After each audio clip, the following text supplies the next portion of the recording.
that Willie Loman of strip club operators, Jack Ruby. If anything, based on his life story, Jack Ruby is the guy you'd expect to be hit by a stray bullet fired by the professional assassin, the classic schlemazel, recipient of bad fortune that Ruby often seemed to be. But none of those people showed up to kill Oswald on live TV.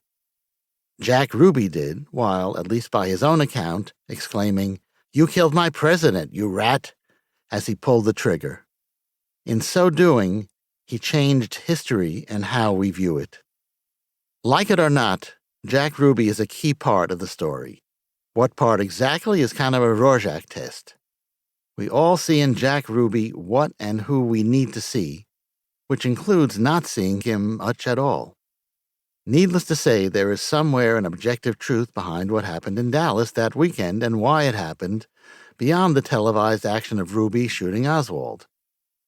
We know, at least, who killed the young prisoner, and we know that someone's murdered JFK, probably for some logical reason, or at least one that seemed so at the moment of the murder. Similarly, there must be a definitive backstory as to why and how an armed Jack Ruby was present at the exact time and place to shoot Oswald, but we will likely never know it. Not knowing can be maddening for any number of reasons, but especially since so much of our world today seems to ripple out from those killings. In 2016, Donald Trump maligned rival Ted Cruz by implying the latter's father was somehow mixed up with Oswald. More recently, in 2021, thousands of people congregated in Dallas's Dealey Plaza, site of the shooting of Kennedy, awaiting the Christ-like return of JFK Jr., who died in a 1999 plane crash and who, teamed up with Trump, would in some magical way save the country. But discovering the objective truths of the history-shattering events of November 22nd through 24th, 1963, and the motives behind them is unlikely. Any discovery at this point will be impossible to prove beyond a shadow of a doubt. Any confession, no matter what evidence backs it up, will be derided as a forgery or deception.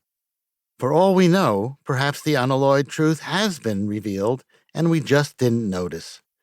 Many have confessed to being part of or behind the events. Many claim, not without reasonable backup, to have discovered the truth. Still, the events of that weekend are so dramatic and so long ago that the only satisfactory outcome will be if, like a novel or movie, everything is wrapped up and explained. That isn't likely to happen. Not everyone believes the preceding, of course. Perhaps some indisputable, undeniable, proof-backed truth will emerge, as unlikely as that seems. Or perhaps you yourself were involved and are even now laughing at my gullibility and naivete. But I'm not immune to being fascinated by the defining event of my generation. Why else would I be writing this?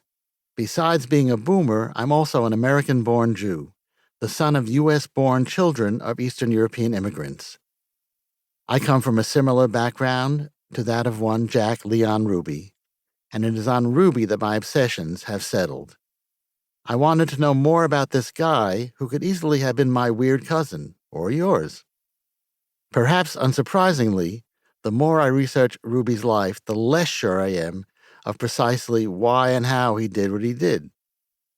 The path of least resistance is to say that he was simply a lone nut who was able to get close to Oswald because he was known to the Dallas police, who, even if they didn't all like him, certainly didn't see him as any kind of threat. Lots of smart people with no apparent agendas think that both Ruby and Oswald were unhinged individuals whose madness led them to the point of exploding in violence. Both were trained as shooters in the military, so using firearms was not alien to them. Oswald even got in trouble with a gun during his brief residence as a teen in the Bronx, where he fired a BB gun at a neighbor's windows across the street. Of course, many believe that the scenario described above is too simple and too easy to be true, that in this case, the simplest explanation is not the correct one. Ruby must have been part of a larger plot, they believe. Maybe he was